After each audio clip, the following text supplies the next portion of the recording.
আসসালামু আলাইকুম, সবাই কেমন আছেন? আশা করি আল্লাহর অশেষ রহমতে সবাই ভালো আছেন।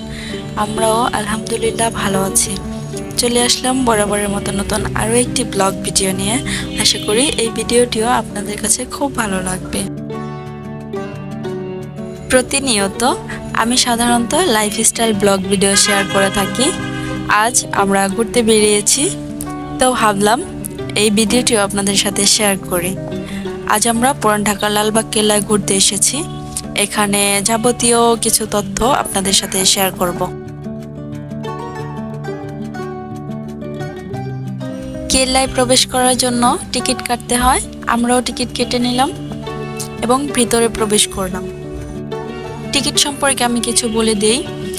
প্রাপ্তবয়স্কদের জন্য 30 টাকা করে টিকিট নেয়, আর যারা স্টুডেন্ট আছে তাদের জন্য 10 টাকা, আর যারা বিদেশি পর্যটক আছেন তাদের জন্য 100 টাকা। আর টিকিট কাউন্টারটি হচ্ছে লালবাগ কেল্লার দরজার ঠিক ডান পাশে। লালবাগ কেল্লার বিশাল 3টি দরজা, এর মধ্যে বর্তমানে যেটি জনসাধারণের জন্য উন্মুক্ত করে দেওয়া হয়েছে সেটি দিয়ে ভিতরে প্রবেশ করা মাত্র সোজা চোখে পড়ে পরিবিবির সমাধিসৌধ। আর পরিবিবির সমাধির ছবি সচরাচর টেলিভিশনে, খবরের কাগজে, ম্যাগাজিনে দেখা যায়।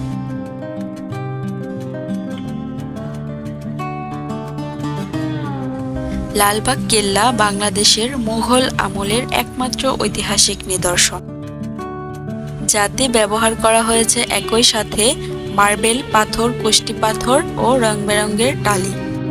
লালবাগ কেল্লা ছাড়া বাংলাদেশের আর কোনো ঐতিহাসিক নিদর্শনে এমন কিছু সংমিশ্রণ পাওয়া যায়নি আজ পর্যন্ত।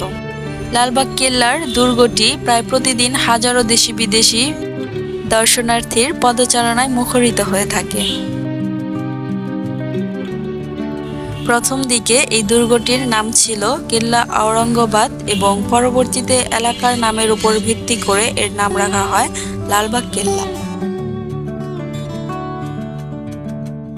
লালবাগ কেল্লার নির্মাণ কাজ শুরু হয় 1678 সালে। তৎকালীন মুঘল সম্রাট আজম শাহ এর নির্মাণ কাজ শুরু করেন। যদিও তিনি খুব অল্প সময়ের জন্য মুঘল সম্রাট হিসেবে ছিলেন, তবুও তার অল্প সময়ের মধ্যেই তিনি তার এই অসাধারণ কাজটি শুরু করেন। উল্লেখ্য, আজম শাহ ছিলেন মুঘল সম্রাট আওরঙ্গজেবের পুত্র আর সম্রাট শাহজাহানের নাতি। তিনি তাজমহল তৈরির জন্য বিশ্বমহলে ব্যাপক সমাদৃত। এই দুর্গ নির্মাণ কাজ শুরু হওয়ার প্রায় 1 বছরের মাথায় তার বাবার ডাকে তাকে দিল্লিতে চলে যেতে হয় সেখানকার মারাঠা বিদ্রোহ দমন করবার জন্য। লালবাগ কেল্লার চত্বরে মোট 3টি স্থাপনা রয়েছে। এর মধ্যে পরিবিবির সমাধি একটি অন্যতম স্থাপনা, আর এখন যে সমাধিটি দেখা যাচ্ছে সেটি মূলত পরিবিবির সমাধিসৌধ।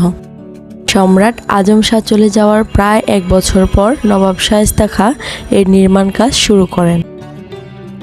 পুরো উদ্যমে কাজ চলতে থাকে দুর্গ নির্মাণের। তবে শায়েস্তা খাঁ কাজ শুরু করার প্রায় 4 বছরের মাথায় দুর্গের নির্মাণ কাজ আবার বন্ধ করে দেয়। এরপর দুর্গটি নির্মাণের কাজ আর শুরু করা হয়নি। সবার মধ্যে দুর্গটি সম্পর্কে বিদ্রূপ ধারণার জন্ম নেয়। পরিবিবির মৃত্যুর পর এই দুর্গটিকে সবাই অপয়া ভাবতে শুরু করে, আর এরপর থেকেই একে পরিবিবির সমাধি নামে আখ্যায়িত করা হয়। পরিবিবির সমাধির যে গম্বুজটি আছে তা এক সময় স্বর্ণখচিত ছিল, কিন্তু এখন আর তেমনটি নেই। তামার পাত দিয়ে পুরো গম্বুজটিকে মরিয়ে দেওয়া হয়েছে। 20.2 মিটার বর্গাকৃতির এই সমাধিটি 1688 খ্রিস্টাব্দের পূর্বে নির্মিত। তবে এখানে পরিবিবির মরদেহ বর্তমানে নেই বলে বিশেষজ্ঞদের অভিমত।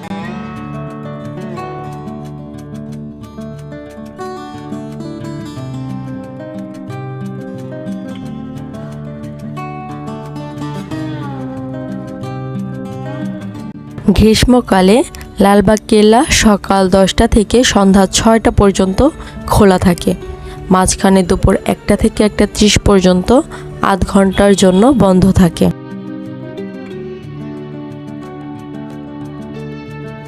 আর শীতকালে সকাল 9টা থেকে বিকাল 5টা পর্যন্ত খোলা থাকে।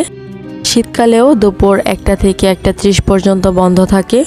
আর সব সময়ের জন্যই শুক্রবারে জুম্মার নামাজের জন্য 12:30 থেকে 3টা পর্যন্ত বন্ধ থাকে। রবিবার সহ সকল সরকারি ছুটির দিন লালবাগ কেল্লা বন্ধ থাকে।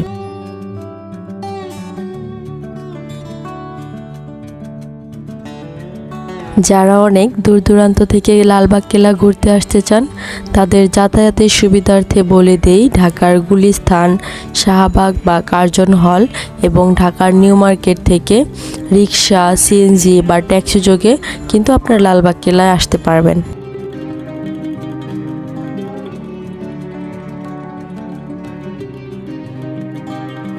লালবাগ কেল্লা সত্যি খুব সুন্দর, আর এর পুরো ভিউটা উপভোগ করতে চাইলে অবশ্যই ভবনগুলোর উপরে চলে আসতে হবে।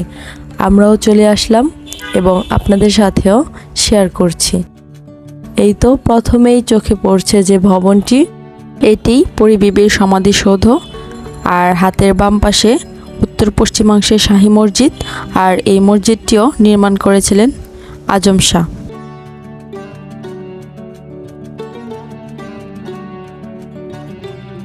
তিন গম্বুজ বিশিষ্ট এই মসজিদটি যে কারো দৃষ্টি কাড়তে সক্ষম। মসজিদটিতে জামায়াতে নামাজ আদায় করা হয়।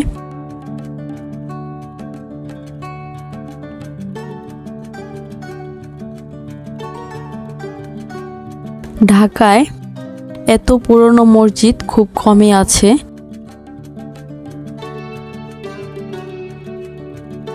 লালবাগ কেল্লাতে এখনও এখানে বেশ কয়েকটি ফোয়ারার দেখা মিলবে, যা শুধুমাত্র কোনো বিশেষ দিনে চালু থাকে, যেমন ঈদ। লালবাগ কেল্লায় নামের সাথে তাল মিলিয়ে এখানে রয়েছে বিভিন্ন রকমের ফুলের বাগিচা। প্রথমে আমাদের চোখে পড়ে সারি সারি গোলাপের গাছ, এছাড়াও নাম জানা অজানা ছোট বড় নানান রকমের ফুলের সমাহার।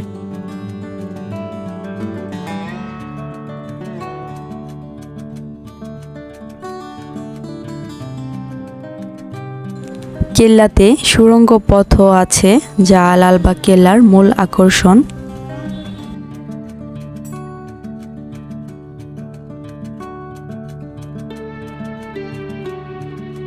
লোকমুখে শোনা যায় যে আগে নাকি সুড়ঙ্গ পথগুলোতে যাওয়া যেত, তবে এখন আর যাওয়া যায় না। উল্লেখ্য, সুড়ঙ্গ পথে যাওয়ার কথাটি নিতান্তই শোনা কথা, এর কোনো সত্যতা পাওয়া যায়নি।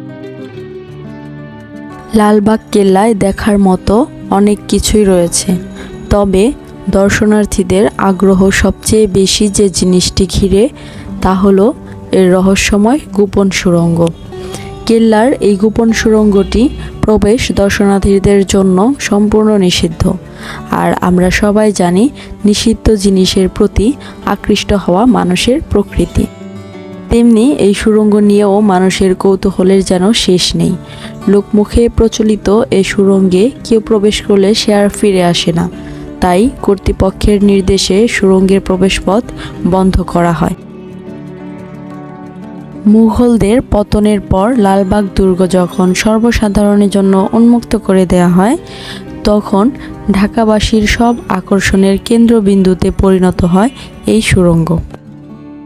সুড়ঙ্গ পথের রহস্য উদ্ঘাটনের জন্য আজ পর্যন্ত কোনো প্রত্নতাত্ত্বিক খনন কাজ হয়নি, তাই এটি নিয়ে নানা কল্পকাহিনী চালু আছে। এই কারণেই এই সুড়ঙ্গটি ঢাকার আদি বাসিন্দাদের কাছে এখনও রহস্যময়। বলা হয় এখান দিয়ে নাকি সুড়ঙ্গ পথে দিল্লি পর্যন্ত যাওয়া যেত, কিন্তু বাস্তবতা ছিল ভিন্ন। এটি যুদ্ধকালীন বা বিপদ মুহূর্তে সুবেদারদের নির্বিঘ্নে পালিয়ে যাবার পথ হিসেবে তৈরি করা হয়েছিল। ভারতের সব দুর্গেই এরকম সুড়ঙ্গের ব্যবহার দেখা যায়।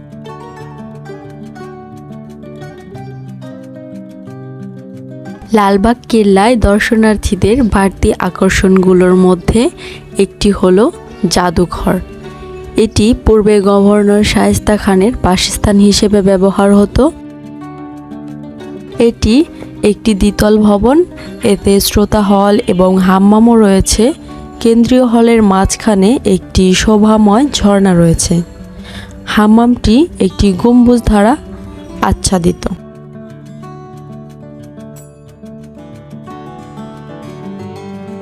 এছাড়াও এখানে রয়েছে মুঘল আমলে ব্যবহৃত 12 মডেলের রাইফেল, হাতে লেখা কোরআন শরীফ যেন শিল্পের আঁচড়ে আঁকা প্রতিটি আরবি হরফ। দেখে বোঝার উপায় নেই যে এটি হাতে লেখা। সুবেদারদের ঝাড়বাতিগুলো দেখলে যে কারো চোখ জুড়িয়ে যাবে। এক অপরূপ সৌন্দর্য, সবখানে শৌখিনতার ছোঁয়া, মনে হবে সেটি আধুনিকতার সর্বশেষ সংস্করণ। খাবারের ব্যবহৃত সিরামিক্সের তৈজসপত্র নিয়ে আছে চমকপ্রদ তথ্য। খাদ্যে ভেজাল কিছু থাকলে ভেজাল উপকরণগুলো ওই থালাবাটিতে কালো রং ধারণ করত। গোসলখানাটিতেও ছিল ঠান্ডা ও গরম পানির সুব্যবস্থা, ছিল পৃথক কাপড় পরিবর্তনের ঘর ও টয়লেট। গোসলে ব্যবহৃত পুরো ঘরটি টাইলস লাগানো, এখানেও নকশার অনন্য গাঁথুনি। লালবাগ দুর্গটি মুঘল স্থাপত্যের অন্যতম কীর্তি, একটি ঐতিহাসিক প্রাচীন স্থাপনা হিসেবে এখনও দর্শকদের আকৃষ্ট করে।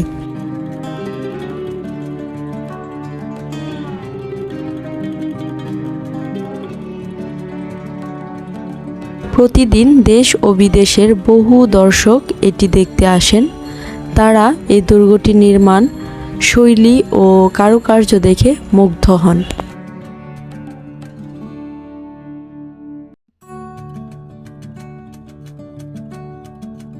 ভিডিওটি যদি ভালো লেগে থাকে তাহলে অবশ্যই একটি লাইক দিবেন এবং আমার চ্যানেলটি সাবস্ক্রাইব করবেন।